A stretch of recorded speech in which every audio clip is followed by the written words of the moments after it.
주와 함께라면 우리 찬양드립니다.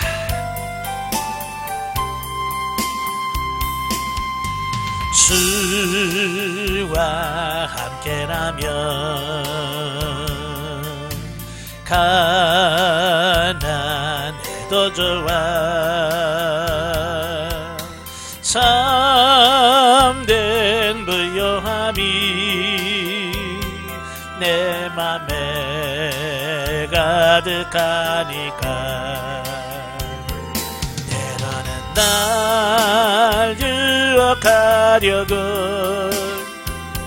세상 바람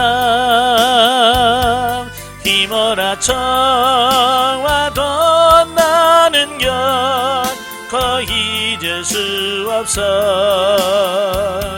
자비로운 주의 음성을.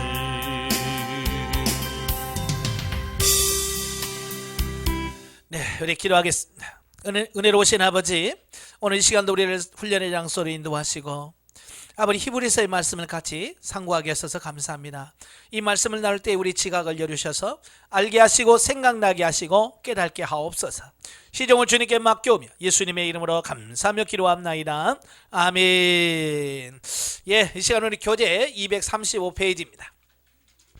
235페이지에 오시면 히브리서의 서론적 이해가 나오게 되어지는데요.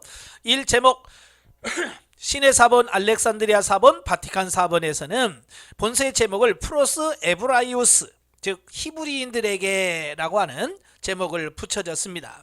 그런데 후기에 쓰여진 풀피리안 사본은 본서의 제목을 파울루 에피스톨레 프로스 에브라이우스, 이 말은 히브리인들에게 보내는 바울의 편지라고 이렇게 제목이 붙어져 있어요.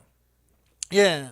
그런데 이 제목은 후기 필사자의 인위적인 추측이 가미된 것으로 받아들이기 어렵다. 그래서 초기 사본들의 제목을 따라서 1차적인 수신자가 누구냐? 유대교에서 기독교로 개종한 유대인, 히브리인들, 바로 성도다라고 하는 의미에서 히브리서다라고 이렇게 붙여져 있습니다. 저자는 누굴까? 신약 성경 가운데에서 하여 저자가 누구냐, 이걸 제일 복잡하게 많은 사람이 누구냐면 이 히브리서예요. 예, 그러니까 정확하게 누군지는 지금도 모릅니다. 예, 히브리서를 누가 썼는지 정확하게 알 수가 없어요. 예, 우리가 지금 단순히 추측일 뿐인데요. 그래서 가장 많이 거론되고 있는 사람은 사도 바울입니다. 넘겨서 바울인데요. 바울 저작서는 본서 기록자에 대한 가장 역사적이면서도 보편적인 주장이다. 자, 알렉산드리아 교회에 큰 영향을 미쳤던 2세기의 판테누스가 바울 저작서를 주장했고요. 그의 제자인 클레멘트도 바울이 본서를 히브리어로 기록했으나 이방인인 사도였기 때문에 그 이름을 밝히지 않았고 후에 누가가 이를 헬라어로 번역했다라고 봅니다. 또한 초기 기독교 역사를 기록한 교회사인 유세비우스는 이러한 주장을 다소 수정하여 바울이 히브리어로 본서를 저작했다는 주장을 받아들였으나 이를 헬라어로 번역한 사람은 클레멘트다라고 주장 보았습니다. 후에 4세기경인 아다난시우스는 바울이 히브리서를 포함하여 신약 성경 가운데 모두 14권을 저술했다라고 발표를 합니다. 이것은 알렉산드리아를 포함하여 모든 헬라 교부들의 일반적인 입장이다라고 봅니다. 그러니까 많은 사람들이 바울이 기록했다라고 추정을 하고 있습니다. 이러한 입장은 그 서방교회에서 영향을 미쳐 바울 저작서는 별 무리 없이 처음에는 수용이 됐어요. 그래서 제3차 카르타고 회의나 트렌드 회의, 또 스위스 신앙고백, 벨직 신앙고백서 등에서 본서를 바울이 저작했다라고 이렇게 받아들였어요. 예, 근데 바울 저작서를 부인할 때가 언제냐면 종교 개혁자들에 의해서 이게 부인되기 시작을 했습니다. 그래서 개혁의 선구자인 에라스무스라든지 가예탄, 또 루터, 칼빈 등은 본서를 아무리 봐도 이거 바울이 쓴 것 같지 않다라고 주장을 하게 됩니다. 왜냐하면 일반 다른 바울 서신하고 이 히브리서를 아무리 이렇게 같이 놓고 보려고 해도 이건 바울이 쓴 것 같지가 않은 거예요. 저도 봐도 읽어보면 바울 서신하고 히브리서 읽으면 너무 달라요. 그래서 바울이 썼다라고 보기는 무리가 있다라고 봅니다. 그래서 지금은 히브리서의 저자는 바울이라고 우리가 보통 보지 않습니다. 그 다음에 누가 썼을까? 이제 바나바. 그 다음에 바울이 썼다라고 하는 것보다 또 바나바가 썼다라는 설이 많습니다. 예, 어찌 보면 바울 저작보다도 더 설득력이 있는 것으로 받아들이죠. 이미 2세기경에 그 터툴리안이 바나바의 히브리서라고 하는 말을 사용했어요. 예, 그래서 이러한 바나바 저작설은 그 자신의 견해라기보다는 아프리카 지역 교회들의 일반적인 견해를 반영한 것으로 보입니다. 이 입장은 근래 이르러서 많은 학자들의 지지를 받고 있죠. 그럼 왜 지지를 받느냐? 그 이유는 종합적으로 살펴보면 바나바는 헬라 사상이 발달했던 구브로 출신이면서 동시에 구약 성경이나 제사 제도에 관심을 가질 수 있는 레이지파 사람이었다는 겁니다. 이게 헬라 지역 출신이기 때문에 헬라 말 잘 쓰죠. 또 그가 레이지파 출신이다 보니까 구약 성경을 너무나 잘 알고 있었죠. 예, 이런 거예요. 예, 따라서 바나바는 본서에 쓰인 것 같은 유창한 헬라어를 구사할 수 있었을 뿐만 아니라 구약 성경이나 제사 제도에 깊은 이해를 지닐 수 있었다는 겁니다. 또한 바나바는 바울과 가까운 동역자라서 바울의 영향을 많이 받았죠. 예, 그래서 본서의 수신으로 추정되는 개종한 유대인들에게는 이방인인 사도인 바울보다는 바나바가 더 큰 신임을 받았을 것으로 추측을 하고 있습니다. 때문에 본서를 바나바가 저작했다라고 봅니다. 그러나 문제는 뭐냐면 외증이 약하다는 겁니다. 다른 사람이 이거 바나바가 썼어라고 지지해 주는 게 있어야 되는데 이런 게 없어요. 쉽게 말하면 심증은 가는데 물증이 없는 거예요. 예. 그 다음에가 아볼로예요. 아볼로는 종교 계획자 루터가 받아들인 이후에 이제 근대에 이르러까지 상당히 많은 지지를 받고 있는 설입니다. 이 아볼로 저작설이 지지를 받는 이유를 보면 아볼로는 본문에서 자주 인용된 그 70인역을 보편적으로 사용됐던 아프리카의 알렉산드리아 출신이라는 얘기야. 예. 또 고린도 교회에서 아볼로파가 형성될 만큼 초대교회에 큰 영향력을 지닌 사람이었다고 하는 거고요. 또 바울과 친분을 가졌던 인물로서 바울의 영향을 받았으며 또 바울과 친밀한 관계에 있는 디모데와도 교류가 있었던 것으로 추정할 수 있습니다. 그러나 이러한 개연성을 지니는 주장에도 불구하고 그 근거가 모두 추정에 불과하다는 점, 결정적으로 아볼로 저작설을 지지하는 초기 전승이 없다는 점에서 이것도 받아들이기가 조금 어려운 부분입니다. 그 다음에 이제 누가가 썼다. 예. 이제 이 설이 있는데요. 알렉산드리아의 클레멘트는 바울이 히브리어로 본서를 기록하였고 누가가 헬라어로 이를 번역했다라고 보았다. 뿐만 아니라 오리겐 시대 당시에도 누가의 저작설을 지지하는 사람들이 있었으며 이는 근대에 이르기까지 계속 이어졌다는 겁니다. 그럼 누가의 저작설을 주장하는 이유가 뭐냐? 본서신과 유려한 문체로 기록된 누가의 저작사에, 그러니까 누가가 누가복음 썼죠? 사도행전 썼잖아요. 그죠?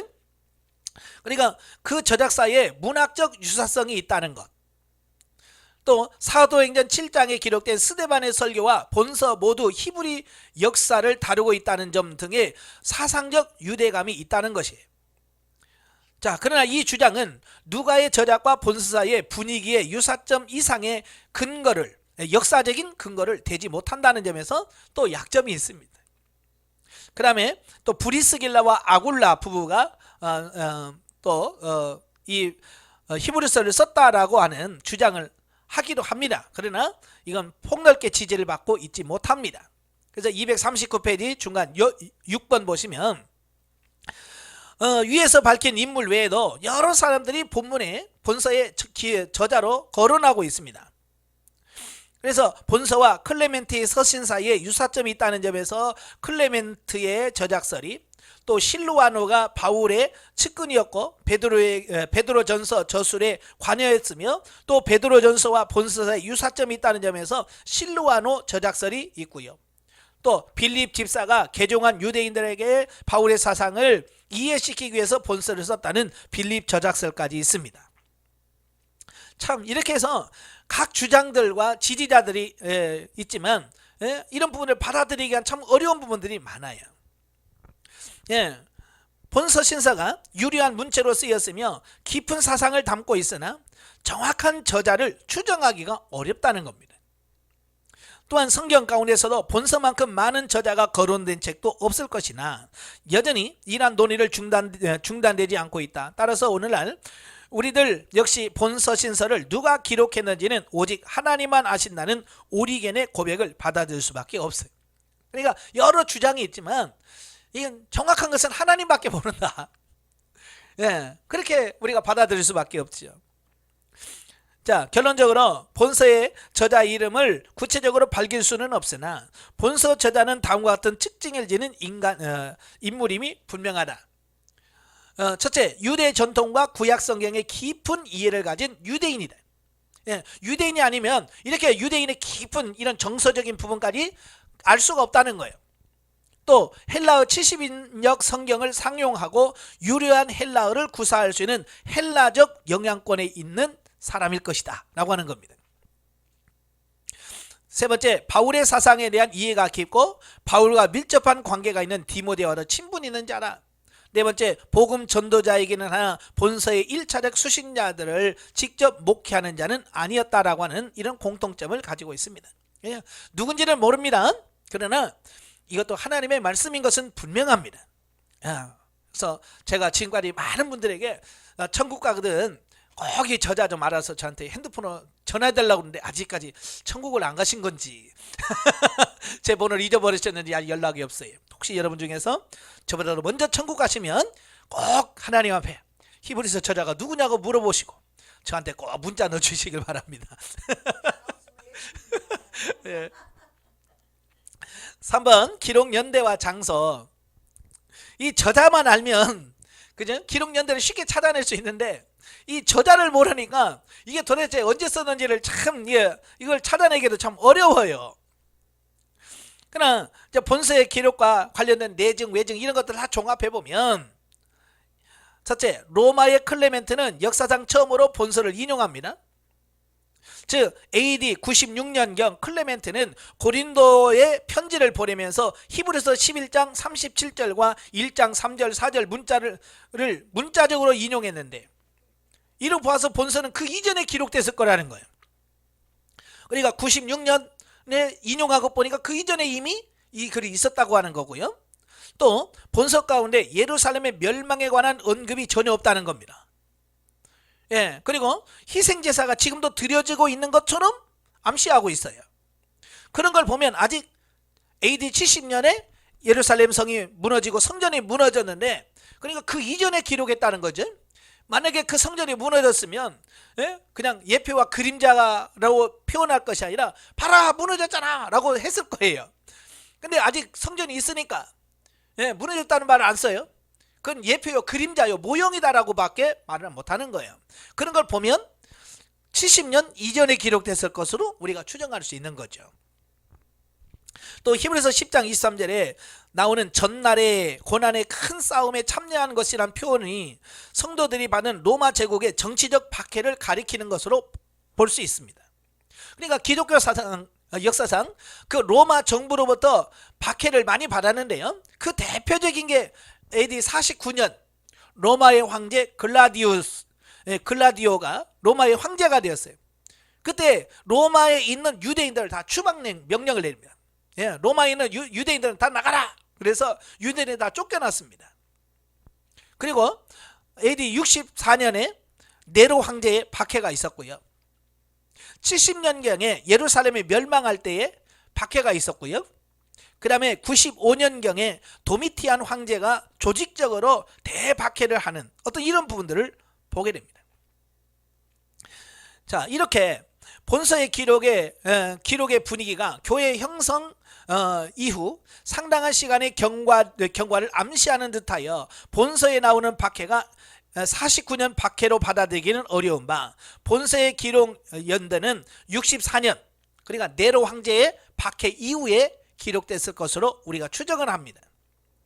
자, 이것으로 보면 AD 64년 이후부터 예루살렘 성전이 무너진 70년 그 사이에 기록됐을 것으로 보는 거죠.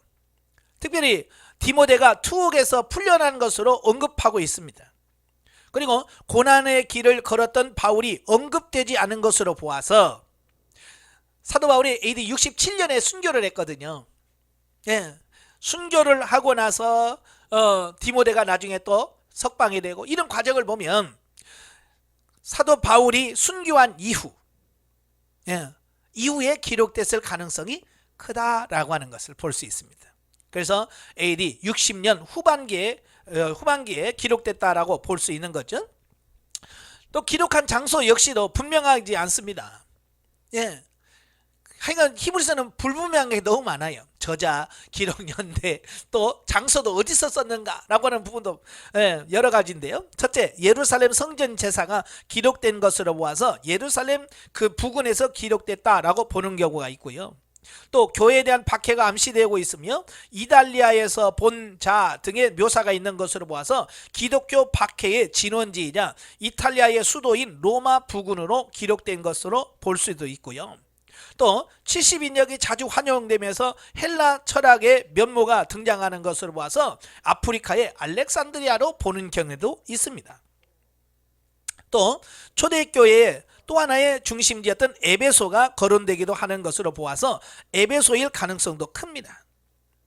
만약에 에베소에서 주로 활동한 브리스길라가 본서의 저자라면 그 가능성은 더욱 커진다라고 하는 겁니다.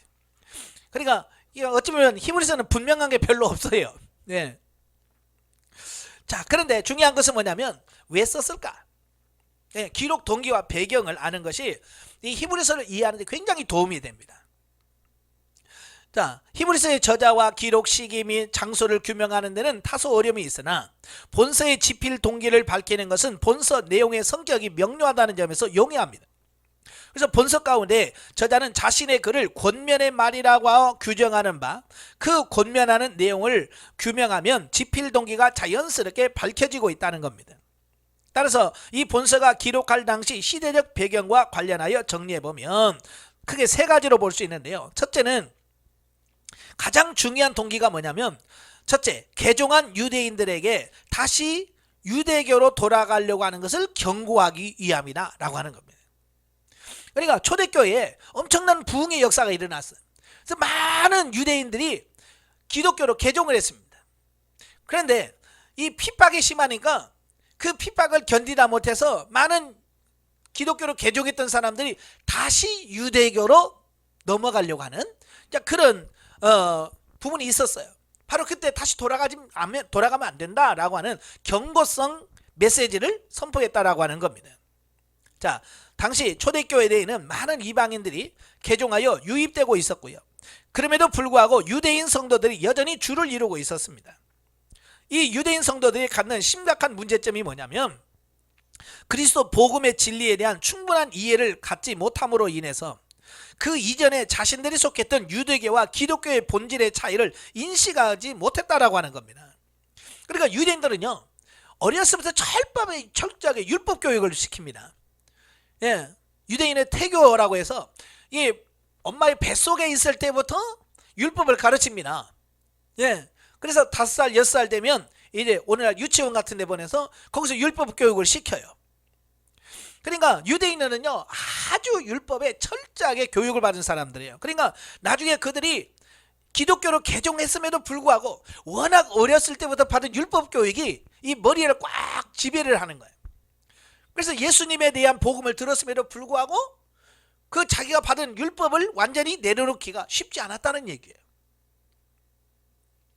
그리고 외형적으로만 볼 때 기독교의 그리스도의 복음에 대한 믿음만을 강조하는 기독교와 달리 구약 시대로부터 계속해 오던 희생제사와 율법 준수란 외형적 종교 행위를 계속 유지하고 있는 유대교가 상대적으로 종교적인 안정감을 주는 것으로 여겨졌으며, 이러한 그들에게는 기독교를 버리고 다시 유대교로 돌아가려고 하는 배교의 위험성이 항존하고 있었던 것이다. 자, 유대교는요, 형식을 굉장히 중요시하잖아요. 그래서 매 안식일 날 가서 제사 드려야 되고 소자 받으려야 되고 막 이런 거 있잖아요. 절기를 지켜야 되고 이런 부분들이 꽉 차 있어요. 근데 교회에 와보니까 그런 것도 없어요. 그죠? 뭐 염소 잡고 소 잡는 것도 없어요. 그냥 모여서 찬송하고 기도하고 그냥 말씀 듣고 그냥 끝나는 거야. 예전이 없는 거야. 그러니까 유대교의 그 형식, 예배 드리는 그것에 익숙했던 사람들이 와서 보면 싱겁죠. 저는 카톨릭에서 기독교로 개종한 사람들의 말을 들어봤어요. 근데 그분들이 뭐냐면 기독교 예배는 너무 심심하다는 거예요. 왜? 예전이 없는 거예요. 천주교에서는 막 물 뿌리지, 막 성찬식 하지, 막 이런 거 하면서 막 거기서 분위기에 압도되거든요. 근데 우리는 그런 게 없으니까 너무 예배가 좀 예배 같지 않다는 그런 말을 해요. 왜? 그런 예전에 너무 익숙했기 때문에. 그렇죠? 그러니까 유대교에서 기독교로 와보니까 이거 안식일날 됐는데도 소 잡아 드리는 것도 없지, 양 잡아 드리는 것도 없지, 뭐 그런 게 없으니까 예배 드린 것 같지 않은 어떤 그런 부분이 느껴지는 거야. 그런 의미에서 그래도 저가 유대교가 더 있어 보인다? 왜? 거기 가면 막 소 잡아 드리고 염소 잡아 드리고 막 그런 제사 의식 있잖아요. 그렇죠? 더군다나 막 제사장들이 막 피카번쩍한 옷 입지 막 이렇게 나와서 하니까 그런 부분에 그래서 다시 유대교로 돌아가려고 하는 어떤 그런 사람도 있었단 말이에요. 그래서 본서 저자는 구약 율법의 대표자라고 할 수 있는 모세보다도 탁월하신 그리스도께서 자신을 제물로 하는 희생제사로 구약의 동물 희생제사가 궁극적으로 예표하는 구속의 법을 완전히 성취하심으로써 이제는 더 이상 죄인의 구원을 위하여 구약의 동물 희생제사가 필요치 않는 신약시대가 도래하였음을 설명하는 겁니다. 예수님이 오기 전이나 짐승 잡아서 제사 드렸지 이제는 끝난 거야. 예수님이 완성했어. 자, 그걸 강조하는 겁니다. 지금은 신약시대야. 이제는 구약시대가 아니야. 신약시대가 도래했다. 이걸 전하려고 하는 목적에서 이걸 썼다는 거예요. 그렇게 함으로써 자연스럽게 아직까지 모세 율법에 문자적으로 얽매여 있거나 구약의 일부 내용에만 근거한 유대교보다는 신구약의 정통신앙을 온전히 계승한 기독교 신앙의 우월성을 자연스럽게 드러내고 있고요. 더 나아가 저자는 구약 율법에 근거한 구약 성도의 신앙보다 구약 율법의 성취인 그리스도의 복음에 근거한 신앙의 우월성을 보여주고 있습니다. 이로써 저자는 개종한 유대인들로 하여금 과거 자신들이 속했던 유대교와의 관계를 완전히 끊어버리고 그리스도만을 쫓아야 된다라고 하는 것을 전하기 위해서 히브리서를 썼다라고 하는 부분입니다. 두 번째로 박해를 이겨내는 성숙한 신앙을 갖도록 하기 위해서다. 그러니까 본서의 수신자들은요, 밖으로부터 오는 극심한 시련으로 인하여 큰 고난을 당하고 있었다라고 하는 겁니다. 자, 이런 시련의 성격을 보면 첫째는 동족 유대인들로부터 받는 종교적 박해. 같은 유대인인데도 불구하고 기독교라고 하는 그것 때문에 이 유대인들의 엄청난 박해가 있었습니다. 더 나아가서 로마 실권자들로부터 오는 정치적 박해까지 포함된 듯합니다. 그러니까 교회는 유대인들로부터 핍박을 받지 로마 당국으로부터 시련을 당하지. 그러니까 뭐 안에서 밖에서 힘들어요. 특히 로마 제국의 정치적 박해에 있어서 당시 유대교는 로마 정부로부터 승인을 받은 상태여서 직접적인 박해를 받지 않았다. 그러나 기독교는 당시 로마 정부에 의해 사교로 낙인되어 극심한 박해를 받게 됩니다. 이게 뭐냐면요, 이게 로마는 제국이거든요. 제국을 형성했기 때문에 그 속국들의 종교를 인정해 줬어요. 그래서 유대인들은 유대교가 로마에서 정부로 정식 승인되어진 종교였어요. 근데 기독교는 뭐요? 그렇게 새롭게 태어난 어떤 신흥 종교란 말이에요. 그러니까 로마 정부로부터 아직 인준이 안 된 거예요. 그러니까 로마 당국으로부터도 이거 이상한 집단이야, 이제 그렇게 낙인이 찍혀지고, 그래서 핍박을 하게 되는 어떤 그런 부분이라 보는 거죠. 그래서 실컷 진리를 찾아서 교회에 왔는데 로마 당국으로부터 막 핍박을 받죠. 많은 사람이 순교를 당하죠. 사람들이 고난 좋아해요, 싫어해요? 다 뭐 고난 좋아하는 사람 없을 거예요. 그러니까 이거 뭐야?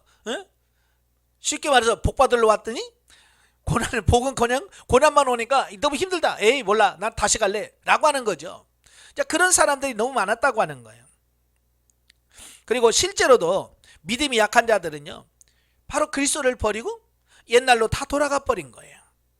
그래서 본서 저자는 믿음을 저버린 자의 무서운 최후를 설명하면서 신앙이 답보되거나 퇴보되는 것을 엄히 경계하며 소망 가운데 인내하면서 그리스도 앞으로 담대히 나가는 성숙한 신앙을 가질 것을 권면하고 있는 겁니다.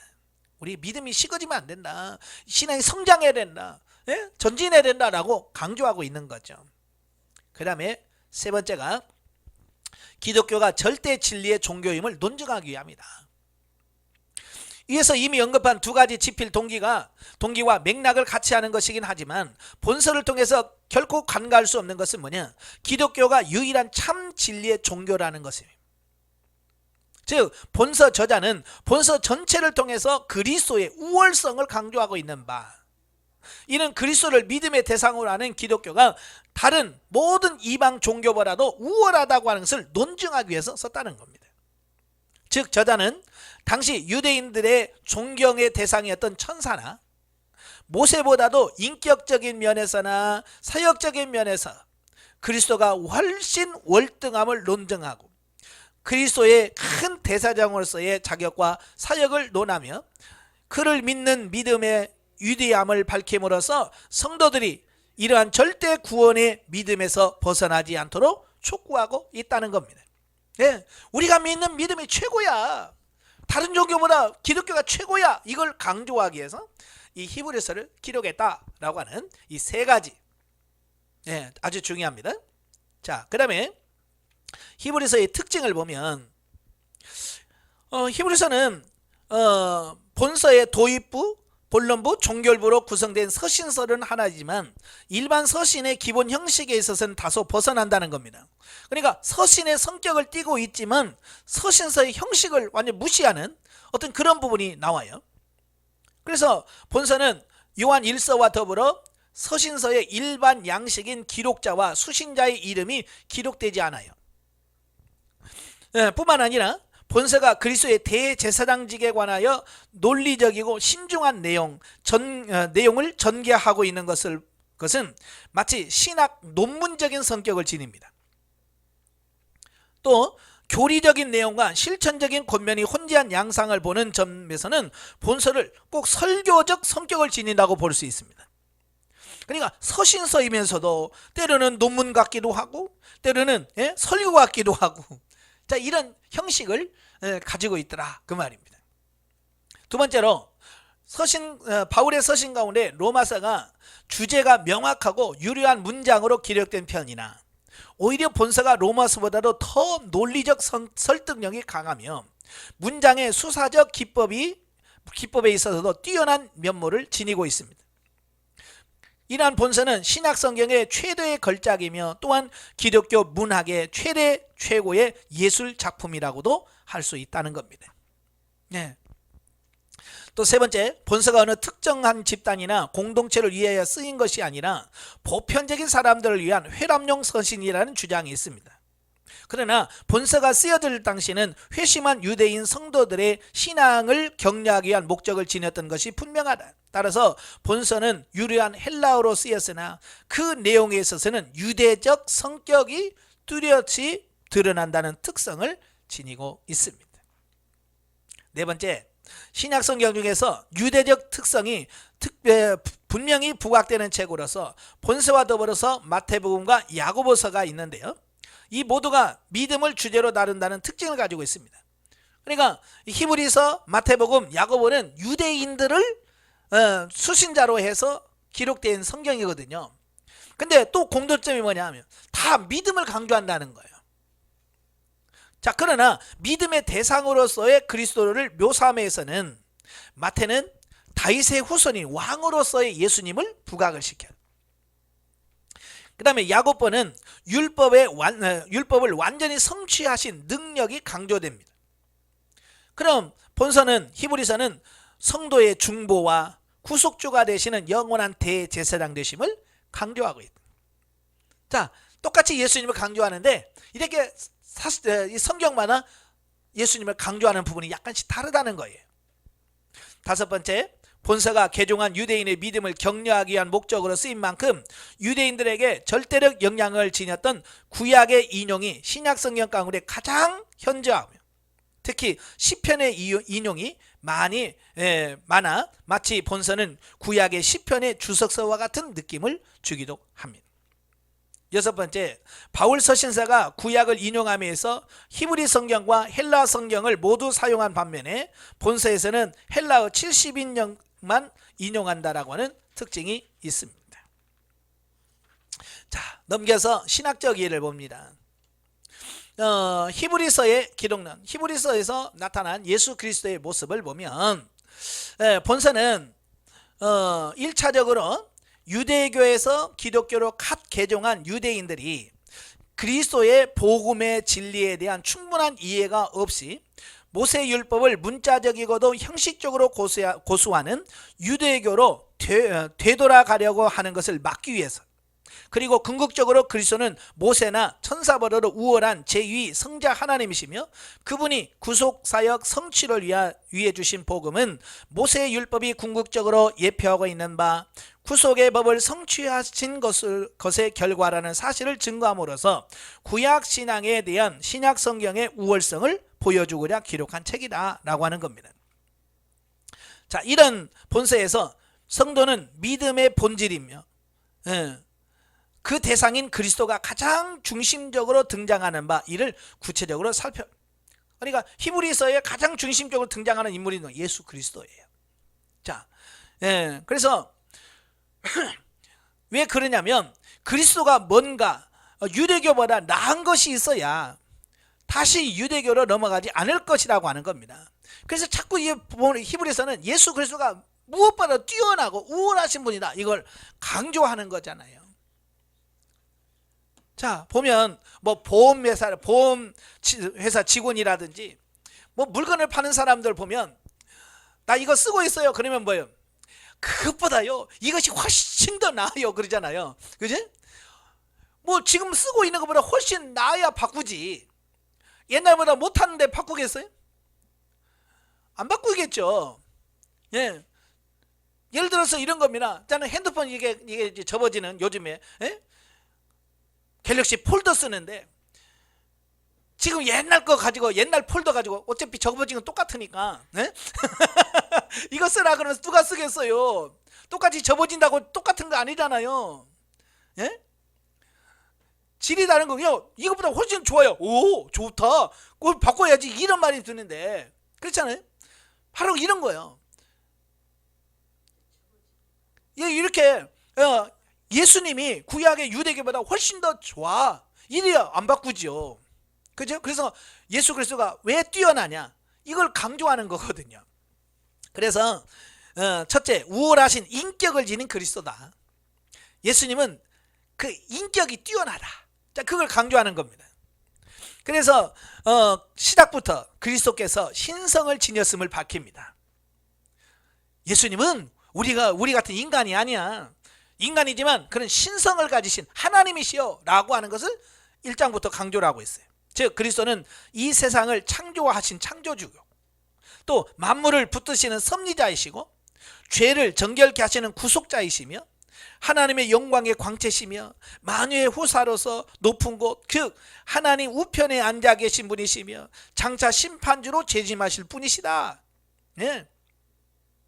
왜 이걸 강조하냐면 당시 유대인들은 예수? 뭐 선지자 중에 하나지 뭐. 그러니까 그냥 평범한 선지자 중에 한 사람으로 유대인들이 보통 알고 있었다고 말입니다. 그러나 지금 히브리서 기자는 아니야, 예수님은 단순한 너희가 아는 선지자의 한 사람이 아니라 이 천지를 창조하신 분이야. 그리고 우리를 심판하시러 오시는 분이고 우리를 구원하시는 분이야. 그분은 하나님이셔. 이제 이걸 계속해서 증명하려고 하는 거죠. 예. 그래서 제2위 성자 하나님이신 그리스도께서 당신이 택하신 백성들에게 구원을 주시는 구속의 법을 성취하시고자 이 세상에 비천한 인간의 몸을 입고 성육신 하셨고요. 공생의 사역을 마치시고 십자가에서 죽으심으로써 우리 성도들에게 구속의 복음을 주신 것이다. 이처럼 천사나 모세보다 우월하신 제2위 성자 하나님이신 예수 그리스도께서 주신 복음이기 때문에 그 복음은 참 구원의 진리이며 또 그 복음 위에 선 기독교야말로 참 유일한 구원의 종교다. 이걸 강조하고 있는 겁니다. 그 다음에 두 번째가 우월하신 사역을 행하시는 그리스도. 앞에서 진술한 대로 그 인격이 어떠한 피조물보다 우월하신 제2위 성자 하나님이신 그리스도께서는 또한 태초에 세워진 구속의 법을 따라 자기 자신이 죄인의 대속을 위한 가장 완전한 제물이 되실 뿐만 아니라 하나님과 인간 사이에 가장 완전한 중보자로서의 제사를 집전하실 수 있는 가장 완전한 대제사장이 되시기에 십자가 위에서 자기 자신을 단번에 드림으로 이루신 그분의 구속사역은 또한 절대 완전하며 완전한 것이다. 이는 구약시대에 레위 지파인 죄 있는 불완전한 인간 제사장들이 불완전한 희생제물로 드린 제사와는 비교할 수 없이 우월하며 완전한 것이며 인간 제사장들에 의한 제사는 그리스도와 그 구속사역에 대한 예표요 그림자에 지나지 않는다라고 하는 겁니다. 그러니까 유대계는 제사도 드리고 막 그런다고 하니까 야 그건 아니야. 그건 예표요 그림자에 불과한 거야. 예수 그리스도가 그의 실제야. 이걸 강조하고 있는 겁니다. 그 다음에 신앙생활의 중심이신 그리스도. 전설한 바와 같이 본서는 믿음의 대상이신 그리스도와 그의 복음의 우월성을 밝히고 이를 통해 기독교의 우월성 및 신앙의 우월성을 규명하는 데 주안점을 두고 있다. 그러나 이에 멈추지 않고 본서는 그리스도의 복음의 진리를 믿는 사람들이 추구해야 할 삶의 자세를 논하고 있습니다. 즉 저자는 구약의 믿음의 선진들이 결국 구속자이신 예수 그리스도를 바라보고 신앙생활을 하였을 뿐만 아니라 오늘날 성도들도 신앙의 경주를 함에 있어서 바라보아야 할 목표는 곧 믿음의 주요 온전케 하신 이인 예수 그리스도라고 하는 것을 밝힙니다. 그러니까 구원은 구약이나 신약이나 모두 예수 그리스도를 통해서 받는다는 겁니다. 그래서 구약의 많은 믿음의 선지들도 예수 그리스도를 바라보면서 구원을 받았다는 거예요.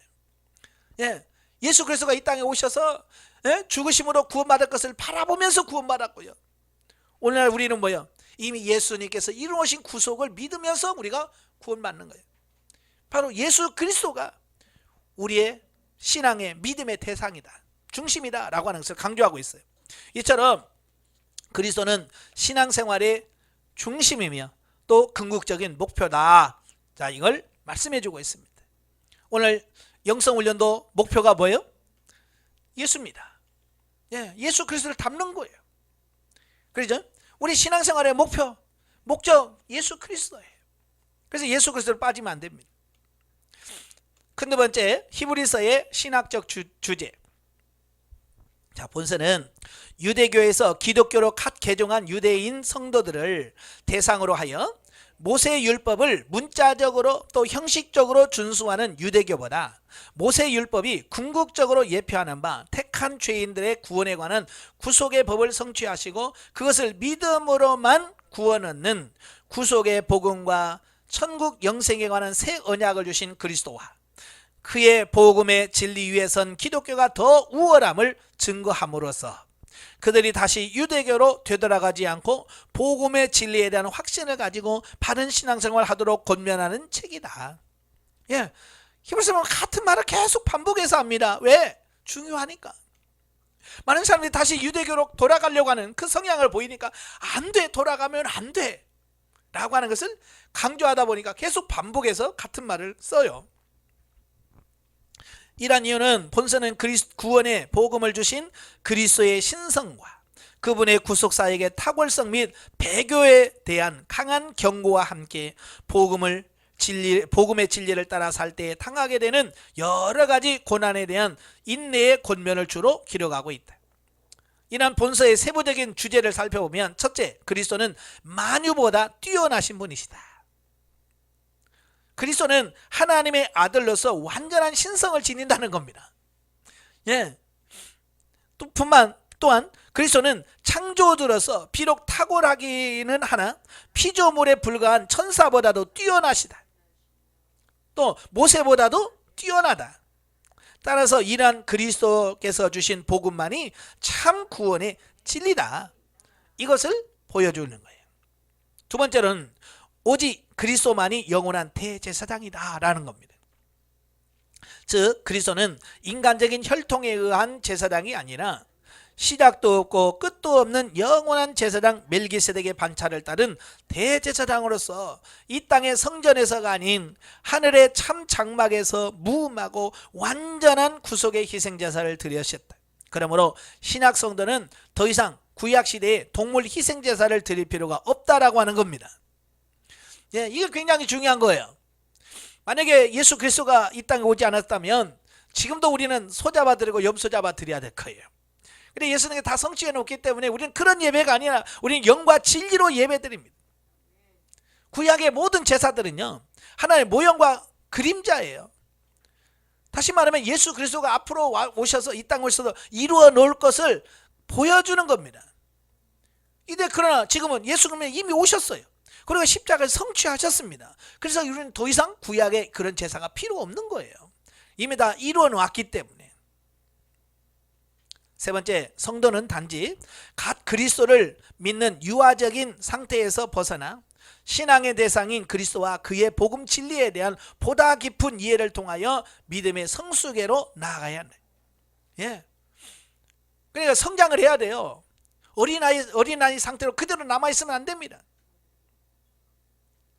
네 번째, 성도의 생활은 믿음의 대상이며 또 성도 자신을 온전케 하여 성화예로 인도하시는 그리스도 중심적이어야 된다. 예? 이걸 강조하고 있습니다. 다섯 번째, 성도는 신앙생활 중에 받는 고난이 자신을 사랑하셔서 연단시키기 위한 하나님의 섭리인 것을 알고 고난 중에 좌절하거나 낙망하지 말고 인내로 극복해야 된다라고 하는 겁니다. 예. 예나 지금이나 예수를 믿는다고 하는 그 자체가 뭐요? 고난 속에 들어가는 겁니다. 예. 그래서 우리는 고난과 시험을 통과하는 자가 되어야 되지 들은 자가 되면 안 돼. 제가 그랬죠. 시험은 들은 게 아니라 통과하는 거라고. 근데 많은 사람들이 지금도 그래요. 나 시험 들었어요. 누구 때문에? 누구 때문에 시험 들었다는 거야. 여러분 시험은 들은 게 아니라고 그랬어요. 통과하는 거예요. 고난 역시 마찬가지예요. 고난에 빠져들어가서 헤매는 것이 아니라 고난을 통과하는 자가 돼야 돼. 여섯 번째로 성도는 하나님의 거룩하심을 본받아 경건한 생활에 힘써야 한다. 경건이 있는 신앙생활이야말로 성도가 하나님 앞에 드려야 할 하나님이 기뻐하시는 산제사인 것이다. 경건이란 뭐예요? 하나님 앞에서 사는 삶을 말해요. 쉽게 말하면 변화된 삶을 말하는 겁니다. 코람되어 하나님 앞에서 모든 것을 사는 삶을 말합니다. 날마다 우리가 변화되어져야 될 줄로 믿습니다.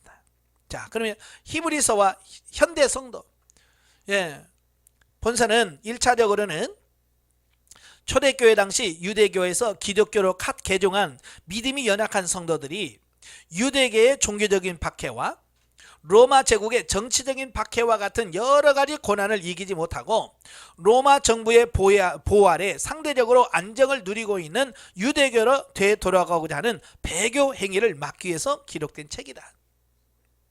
나아가 본서는 상황의 양상은 다소 다르다 할지라도 현대 교회 성도들이 그리스도의 사랑을 깨닫고 신앙을 고백하며 교회 일원이 된 이후에 외부적인 어려움이나 세상의 유혹으로 인하여 다시 그리스도를 멀리하여 세속적 가치를 추구하며 세상으로 나아가자고 하는 불신앙적인 행위를 막고자 하는 목적도 갖는다라고 하는 겁니다. 예, 초대교회에 엄청난 핍박을 통해서 그들은 그러죠. 어차피 하나님은 똑같은 하나님 아니야. 우리 하나님이나 뭐 유대교 하나님은 똑같은 하나님인데 굳이 이렇게 힘들게 어렵게 신앙생활을 필요 뭐 있냐. 좀 쉽게 가면 안 되냐. 이제 그런 거죠. 오늘날도 마찬가지예요. 오늘 신앙생활하면서 쉽게 가는 걸 요구하는 사람들이 많아요. 너만 이렇게 유별나게 그렇게 신앙생활하냐. 그런 말 들어야 안 들어요? 많이 듣잖아요. 직장에서도 회식해야 돼. 나 교회 가야 돼. 뭐. 야, 너만 왜 굳이 그러냐. 또 회식 가서도 한잔해 그러잖아요. 그래서 나 교회를 안 먹어요. 야, 왜 너만 그러냐. 내가 보니까 목사도 먹더라. 막 그러면서 자꾸 그런 유혹하는 이런 부분들이 참 많아요. 자, 그럴 때 과연 우리가 그런 부분에서 미혹되면 안 된다라고 하는 겁니다. 그죠? 같은 하나님이라도 달라요. 예, 그냥 대충 세속적인 삶을 사는 사람하고 육신적으로 신앙생활하는 사람하고 영적으로 사람은 달라요. 근데 사람들은 뭐 같은 하나님인데 왜? 자, 그렇게 이야기한단 말이에요. 그러니까 믿음이 약한 사람들은 글쎄, 그러니까 똑같네. 예? 그렇게 편하게 예수 믿는 거나 굳이 이렇게 어렵게 믿을 필요가 뭐 있어. 그냥 그렇게 편하게 믿으면 좋은 거지. 예? 나는 예수 안 믿는 게 아니야, 믿어. 자, 그렇게 말한단 말이에요. 거기에 우리가 미혹되면 안 된다는 겁니다. 아시겠죠? 예, 이러한 본서가 현대 성도들에게 던져주는 메시지가 뭐냐?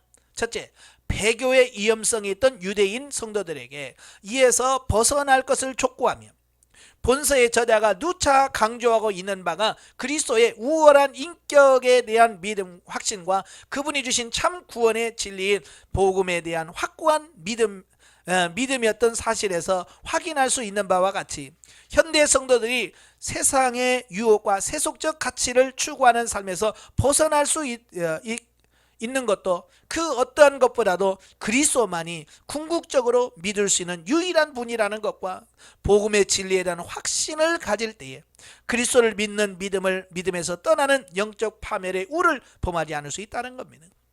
그러니까 히브리서 계속 강조하잖아요. 예수 그리스도가 누구냐, 우월하다, 이걸 확실하게 알아야 안 넘어가는 거예요. 그걸 모르면, 가치를 잘 모르니까 이래도 신앙생활 하는 거고 이래도 신앙생활 하는 거고, 예? 그러니까 편한 것만 추구하게 되는 어떤 그런 부분들을 보게 되는 거예요. 예. 그래서 우리가 그러면 안 된다. 예? 예수 그리스도가 누구인지 명확하게 알아야 된다. 바로 알아야 된다. 그래야 우리가 바른 신앙생활을 할 수 있다라고 하는 것을 보게 되어집니다. 두 번째로는 이와 더불어 본서를 통하여 현대 성도는 그리스도를 믿는 자는 믿음의 성장을 위하여 나날이 전진해야 함도 배워야 한다는 겁니다. 예, 그러니까 교회를 안 떠나는 것도 중요하지만 믿음이 성장해야 된다는 거예요. 10년, 20년을 신앙생활해도 영적으로 성장하지 않으면 그게 문제인 거예요. 예, 그래서 5장에 보면 너희가 믿는 지가 오래되어서 선생이라도 다른 사람을 가르쳐야 될 정도가 됐음에도 불구하고 아직도 초보나 배우고 있다. 그 뭐예요? 신앙이 성장하고 있지 않다는 것을 말씀해주고 있는 겁니다. 그러니까 교회 다니는 것도 중요하지만 성장해야 돼요. 아시겠죠? 왜? 성장하지 않으면 삶이 안 나와요. 제가 늘 강의 시간에도 말씀드리잖아요. 유치원 다니는 애들한테 양복 입혀놓고 구두 신겨놨다고 어른처럼 사는 게 아니에요. 그렇잖아요? 2대8 가르마 탁 해서 기름 발라서 반질반질해서 어른처럼 만들어놨다고 해서 어른이 되는 게 아니에요. 성장하면 어른처럼 하라고 하지 않아도 어른으로 사는 삶을 사는 거예요. 이게 성장해야만 가능한 거예요. 그래서 히브리서에서 우리로 하여금 성장하라고 권면하고 있는 겁니다. 그래서 본서에 등장하는 바 그리스도의 인격과 사역의 우월함에 대한 이론적 규명은 그 자체로서 목적이 있다라기보다는 실천적 신앙으로 이끌기 위한 전 단계로서의 의미를 지니는 것이다. 이러한 사실은 믿음을 가졌다는 자부심이나 스스로의 자아 도취에 머무는 것은 성숙한 믿음을 가진 자가 취할 바람직한 삶의 태도가 아님을 보여주고 있습니다. 예, 많은 사람들은 대부분 그래. 이 정도면 됐지 내가. 그래 자꾸 현 단계에서 만족하고 그냥 자기가 잘하고 있다라고 도취돼 버리는 어떤 이런 부분들을 보게 돼요. 그게 제일 무서운 거예요. 저도 영성을 하면서도 늘 제 자신을 살펴봅니다. 내가 지금 제대로 가고 있나? 예, 내가 제대로 잘 가고 있나? 내 자신을 점검하지 못하면 나는 그게 옳다고 생각하고 갔는데 나중에 보면 아니라고 하면 어떡할 거예요? 그렇잖아요. 예. 그래서 자기 자신을 항상 점검하고 살펴보셔야 돼. 그래서 잘못 가고 있네 라고 생각되면 바로 바꾸셔서 바른 길로 갈 수 있어야 됩니다. 실로 바른 믿음을 가진 자는 현재의 고난이나 주의 징계 가운데서도 믿음의 주를 앙모하며 거룩함을 지키는 성숙함을 지녀야 하는 것이다. 자, 구속사적인 부를 보겠습니다.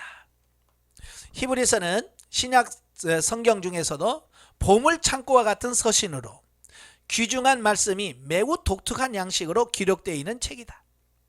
이 책은 주 예수 그리스도의 인격과 사역을 신약의 다른 증언과는 다른 독특한 관점에서 증언함으로써 예수 그리스도의 성육신, 대속의 죽음과 그의 제사장직의 교리를 확립하는 데 막대한 공헌을 하게 됩니다. 그래서 본서신 위에도 새 언약과 옛 언약과의 관계성을 포함한 구약의 해석 및 신앙생활 등의 조명을 주는 무수한 진리들이 증언되어지고 있습니다. 그래서 구약 성경을 보면서 신학적인 해석을 하는 데는 정말 필요한 성경이 히브리서입니다. 그래서 히브리서를 잘 이해하고 구약 성경을 이해를 하면 그게 쉬워요. 특별히 레위기를 푸는 열쇠가 히브리서예요. 그래서 히브리서를 많이 읽고 히브리서를 정확하게 이해를 하고 레위기를 읽어보면 예수 그리스도의 사역을 다 보여. 근데 히브리서를 모르고 레위기를 읽으면 이게 도대체 뭔 말이래? 왜 양을 잡아야 되는데? 왜 양이 죽어야 되는데? 그런 걸 이해를 못하는 거야. 근데 히브리서를 이해하고 레위기를 읽으면 기가 막힌 거야. 야, 이게 정말 우리를 구원하기 위해서, 구속하기 위해서 예수 그리스도가 이런 희생을 당하고 이런 고난을 받고 이런 죽음을 당하고, 이게요 레위기에서 다 이해할 수 있는 겁니다. 그래서 히브리서는 구약의 레위기를 푸는 열쇠다. 그래서 히브리서를 잘 알아야 구약 성경, 특별히 레위기를 이해할 수 있다는 겁니다. 창조 사역에 참여하시고 자신의 능력의 말씀으로 만물을 붙드시며 천사보다 능력이 많으시고 하나님 우편에 앉아 계시는 아들 예수 그리스도를 노래하는 것으로 말씀을 전개하고 있다. 시편 110편 1절 여호와께서 내 주에게 말씀하시기를 내가 내 원수로 내 발등상 되게 하기까지 너는 내 우편에 앉아 있으라 라고 기록되어 있죠. 히브리서 기자는 이 시편 9절을 인용하면서 하나님의 아들이 최고의 영광을 받으실 분이라는 사실을 보여주고 있습니다. 여러분, 왕이 있죠. 왕이 앉아 있으면 그의 우편에 누구요? 왕 다음 서열이 우편에 씁니다. 가끔 북한에 보면 어떤 행사를 마치고 이런 단체 사진 찍잖아요. 그 보면 김정은이가 가운데 서 있고 그 다음에 서열이 우측에 앉고 우측에 서 있고 그 다음 서열이 좌측에 서 있고요. 그 다음 서열이 이렇게 계속 이렇게 우측은 항상 높아요. 그리고 가운데 가까울수록 높아. 그게 서열이 딱 나오는 거예요. 마찬가지로 하나님이 예수님을 자기 보좌 우편에 앉게 하셨대요. 그건 뭐예요? 하나님 다음 서열. 그렇다고 해서 또 뭐 제일 높은 분이 하나님이시고 성자는 그 밑에 꼬봉이고 막 그런 계급적으로 보지 마세요. 이게 우측이라는 것은 그만큼 신임받고 중요한 자리라고 하는 사실을 보게 되고, 예수 그리스도의 영광의 위치가 뭐 그럭저럭 하는 그런 위치가 아니라고 하는 것을 보여주는 겁니다.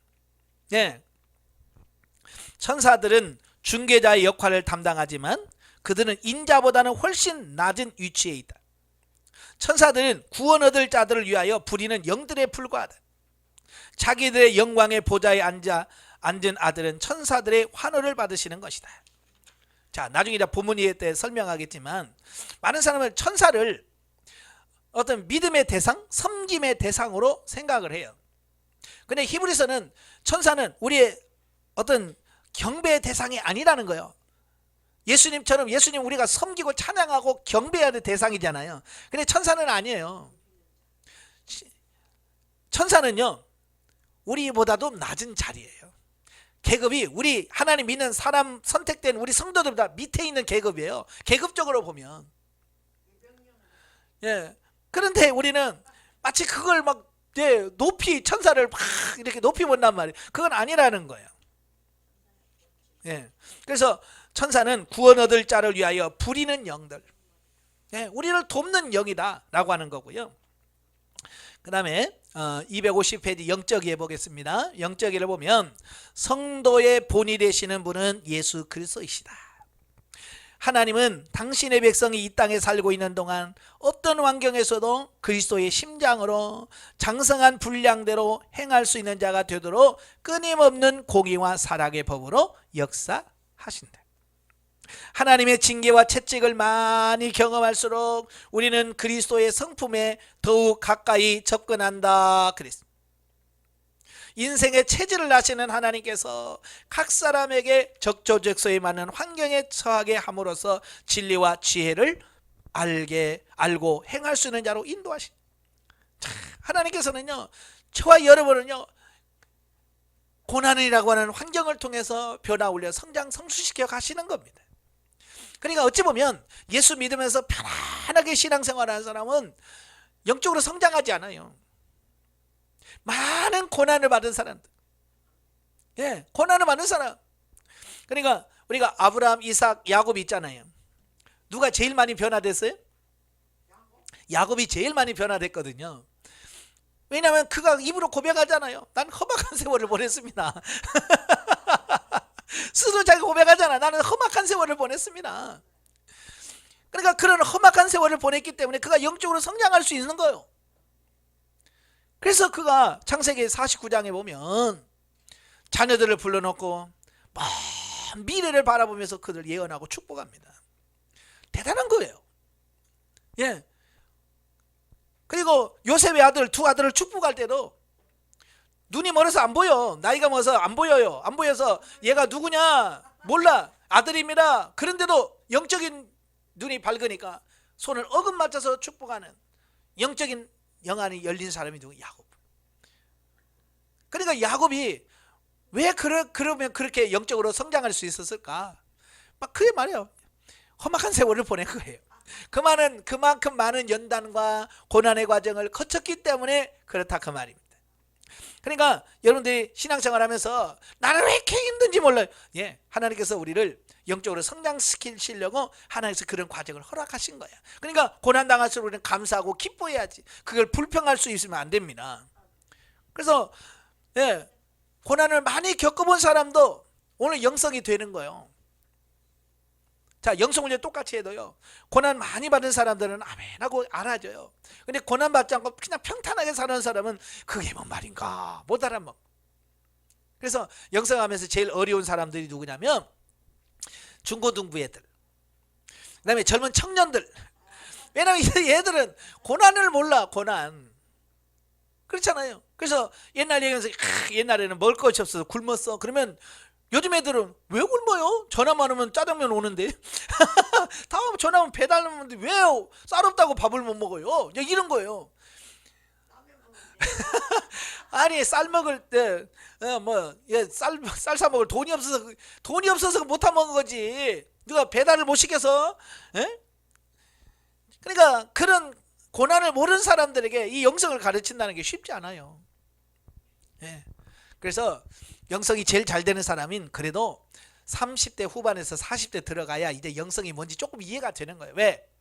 그래서 살 만큼 살면서 시부모한테 좀 하고 직장에서도 위에서 쪼아대고 밑에서 치고 올라오고 자식들도 막 사춘기 들어가면서 속색이고 막 그래서 그 속에서 막 고난 받을 때, 그지? 그런 고난을 통해서 아버지 하면서 기도하면서 영이 성장하는 거예요. 그래서 그 찰스 솔로몬이라고 하는 스님 영성과 영적 치유라는 책을 볼 때 40대 영적으로 급속적 성장하잖아요. 그게 바로 그런 여러 가지 환난과 어려움이 있었기 때문에 그런 것을 통해서 성장된다는 의미를 가지고 있는 거예요. 그래서 우리가 고난을 두려워하지 마시고 감사하시길 바래요. 또 인생이 낙심하고 좌절하는 이유는 자신이 바라던 일들이 성령의 다루심으로 인하여 좌절되기 때문이라는 겁니다. 그러니까 우리가 왜 신앙생활 하면서 낙심하냐면 내가 원하는 바를 성령께서 자꾸 못하게 하시는 겁니다. 쉽게 말하면 이런 거예요. 저는 목사로서 교회를 크게 하고 부흥시켜 보려고 하는 막 내 어쨌든 욕망이 있는 거예요. 그래 하나님 영광 받으시죠. 근데 하나님께서는 자꾸 빼내시는 겁니다. 내가 원하는 바하고 하나님 원하는 거하고 다르요. 그러니까 부딪히는 거거든요. 나는 많아야 잘 된다고 생각하지만 하나님은 없어야 잘 된다고 보시는 거예요. 그래서 하나님과 줄다리기 하는 거죠. 성령님과. 결국 누가 이기겠어요? 하나님이 이기시죠. 그걸 빨리 할 수 있는 방법은 내가 빨리 져주는 것밖에 없어요. 하나님께서 그렇게 하실 때 알았어요. 네, 그렇게 하죠. 라고 하나님 앞에 순복하고 하나님 인도하시면 빨리 따라갈 때 내가 그만큼 빨리 변화되는 거예요. 예. 따라서 여러 가지 시험을 만나거든 낙심하지 말 것을 본서에서 말씀하고 있다. 어떤 역경과 환경에 처해 있더라도 영적인 기회로서 소화하여 생명을 걸고 하나님의 말씀에 순종한다면 구체적이고 실제적으로 역사하시는 하나님의 손길을 느낄 수 있을 것이다. 그러니까 고난을 영적 성장의 계기로 삼을 수 있기를 바라요. 본서는 믿음의 선진들의 삶을 반추하면서 알 수 있는 것은 행함이 수반된 믿음이 온전하게 됨을 알 수 있다. 그래서 한결같이 믿음의 선진들 히브리서 11장에 보면 그들은 다 뭐예요? 행함으로써 자기 믿음을 보여준 사람들이에요.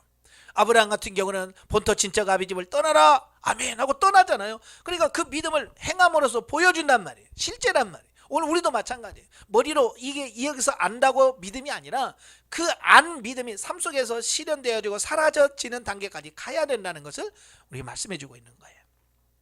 자, 본문에 들어갑니다. 자, 1장.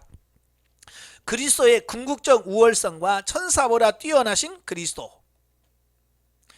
1절부터 3절에 보면 구약 계시의 완성자이신 그리스도.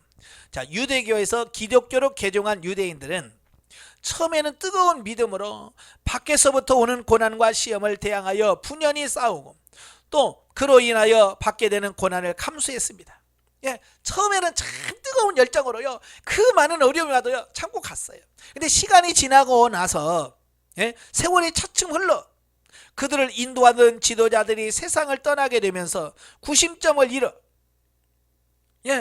그를 인도했던 베드로 순교당해요. 바울 순교당해요. 앞에서 구심점을 잃었던 그 지도자 하나씩 순교당합니다. 또 유대교들의 교리적 공세 기독교를 이단으로 해서 유대교에서 막 출교를 시키고 유대교에서 막 기독교를 배척해가는 그런 단계.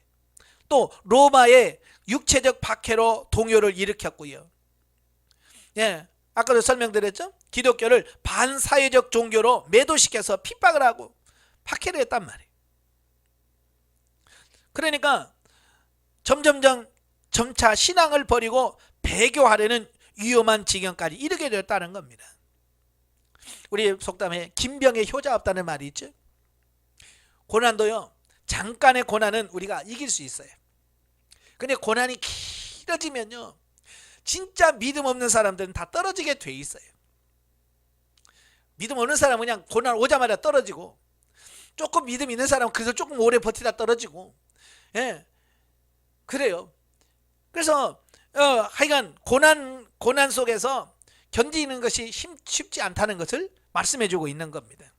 이때 그 위기사항을 간파한 본서의 저자가 한편으로는 배교의 위험성을 경계하면서 다른 한편으로는 약해져가는 믿음을 회복시키고 그리스도를 믿는 온전한 신앙 위에다가 충성되고 충만한 그리스도인의 삶을 살아가도록 권면하게 하여 본서를 기록했다라고 하는 겁니다.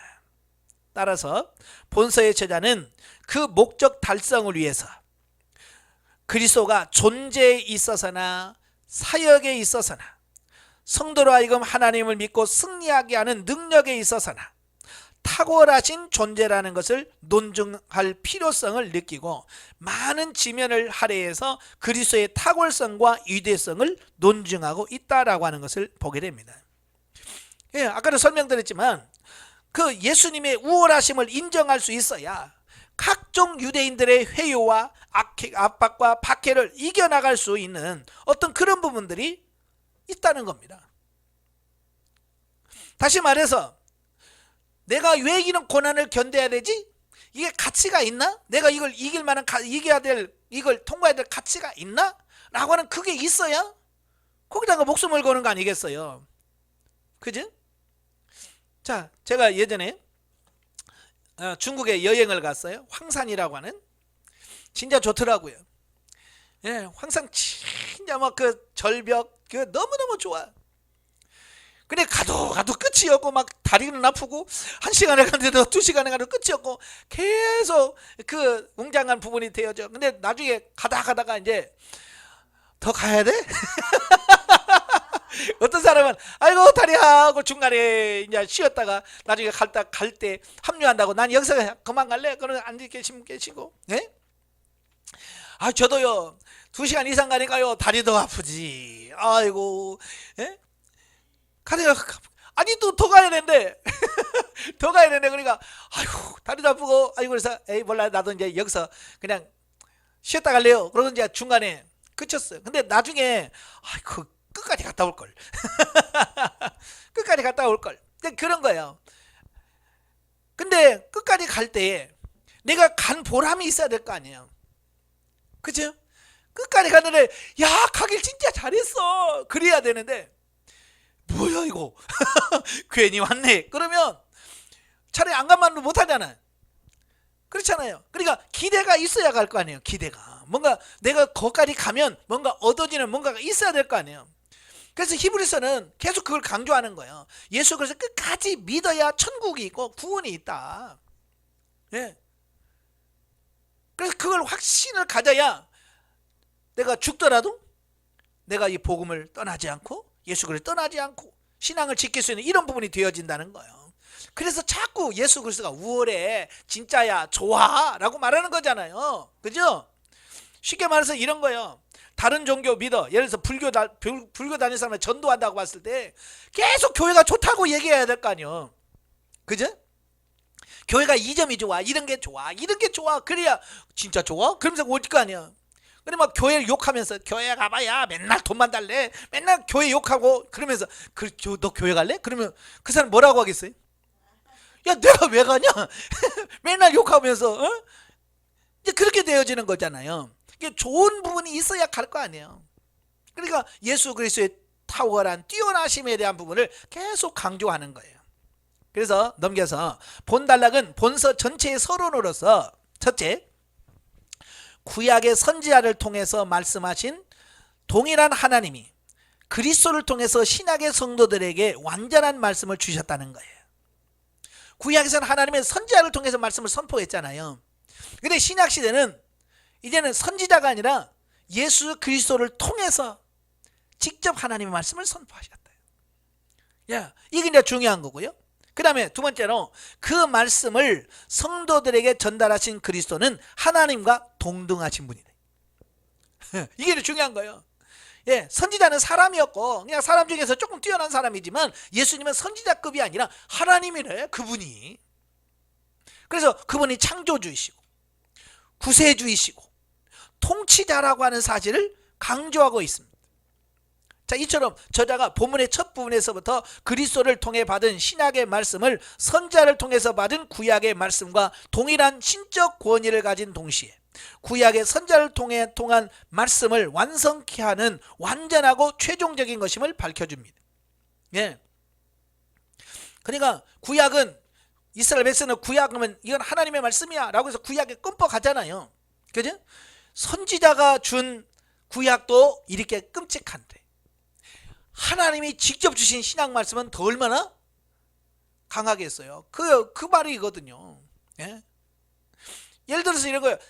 나라에서도 장관이 명령하는 것과 대통령이 말하는 건 다른 거예요. 똑같은 말이라도 누구 말 듣겠어요? 그렇죠. 당연히 대통령 말 듣죠. 왜? 대통령은 장관보다 위에 사람이고 더 힘이 있고 권세가 있는 분이야. 그러니까 대통령의 말을 듣는단 말이에요. 마찬가지로 선지자를 통해서 주신 말씀과 하나님이 직접 주신 말씀, 뭐가 중요하겠어요? 하나님 주신 말씀이 더 중요하고 크죠. 바로 그 얘기예요.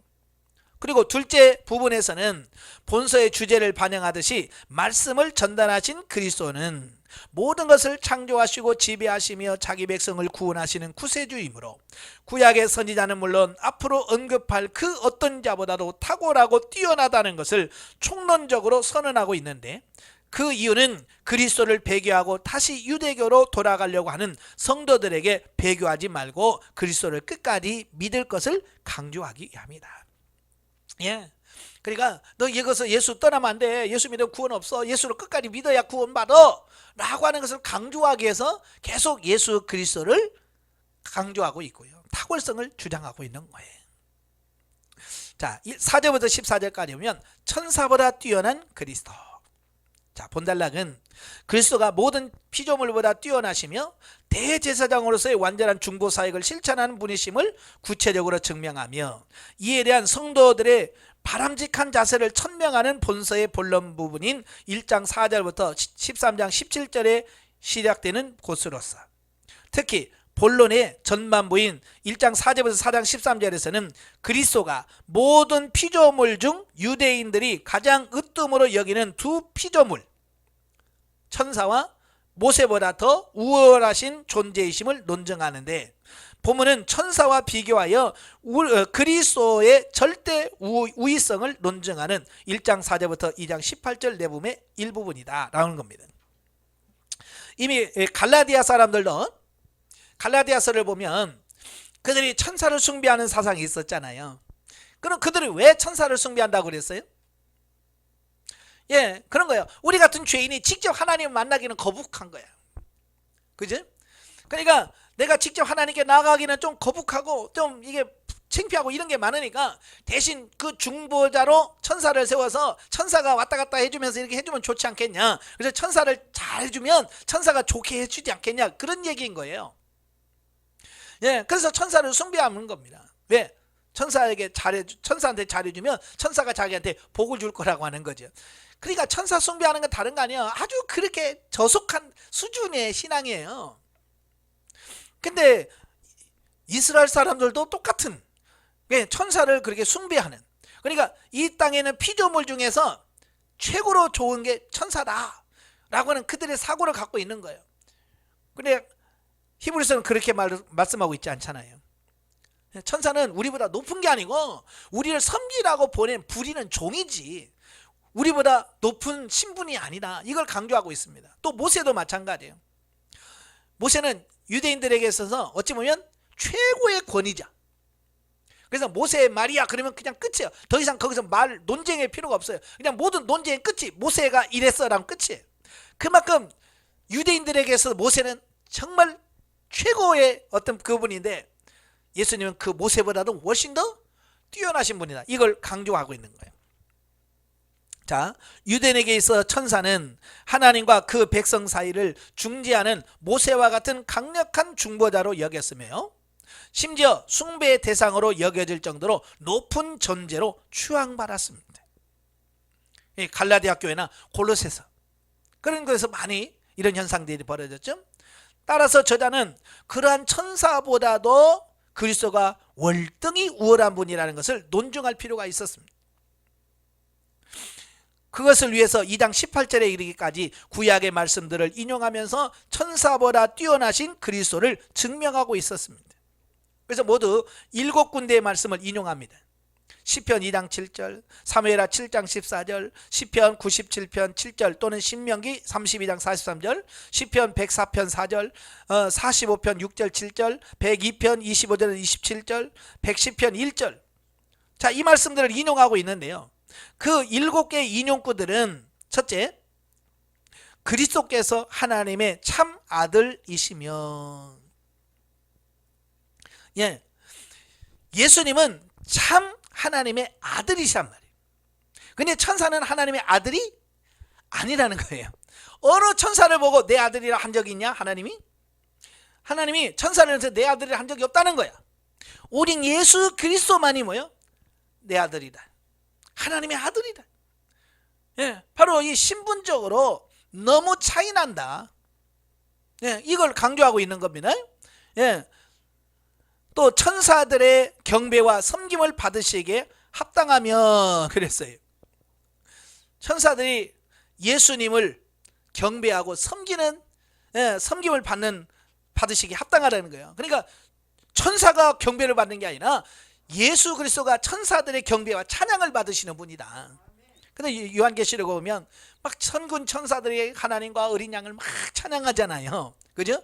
그 어느 것도 천사를 찬양하는 것이 없어요. 하나님과 어린 양을 찬양하는 거예요.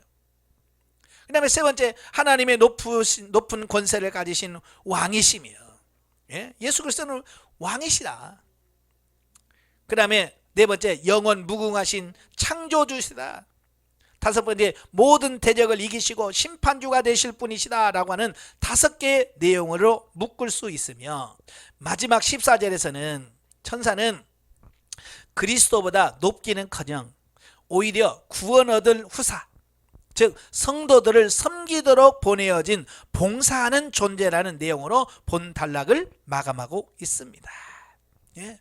천사는 우리가 경배 대상, 숭배 대상이 아니라 하나님의 택한 구원받은 성도들을 섬기라고 보낸 영들이다.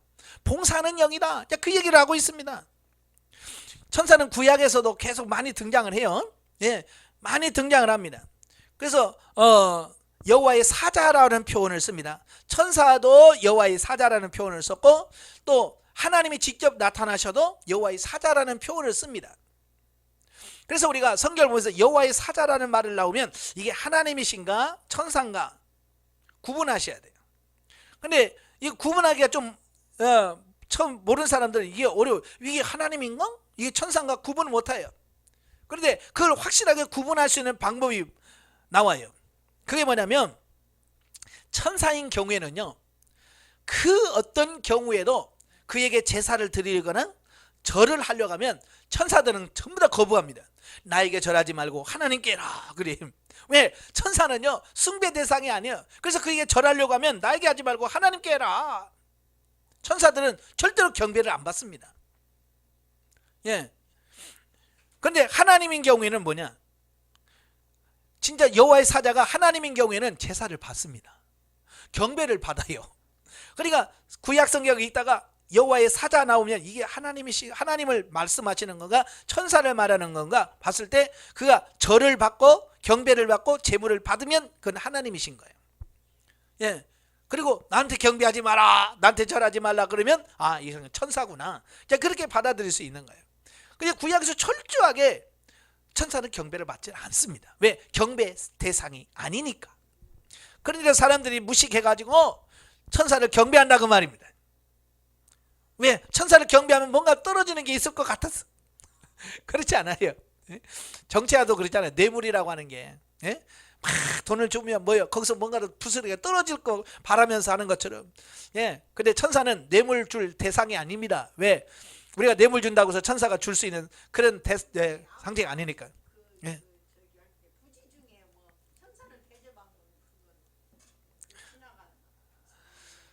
예, 그때 하나님과 천사가 같이 나타났어요.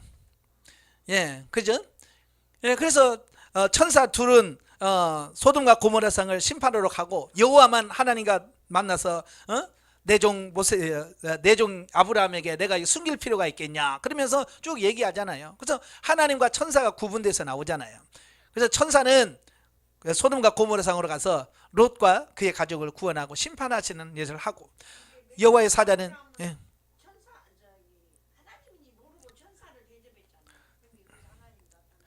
예, 그 세 천사가 나타났잖아요. 세 분이. 근데 그분 중에 한 분이 하나님이셨던 거예요. 그러니까 그게 하나님인지도 천사인지도 몰랐어요. 그냥 지나가는 나그네인 줄 알았는데 그를 불러다가 대접했잖아요. 근데 그분이 하나님이셨다는 거예요. 예. 예, 그래서 그 부분을 우리가 잘 이해하시면 좋겠고요. 자, 오늘 본문의 내용을 통해서 첫째, 예수 그리스도 외에는 하나님과 우리 사이에 중보할 참된 중보자는 결코 없다는 것. 예수 그리스도만이 중보자가 되신다는 것.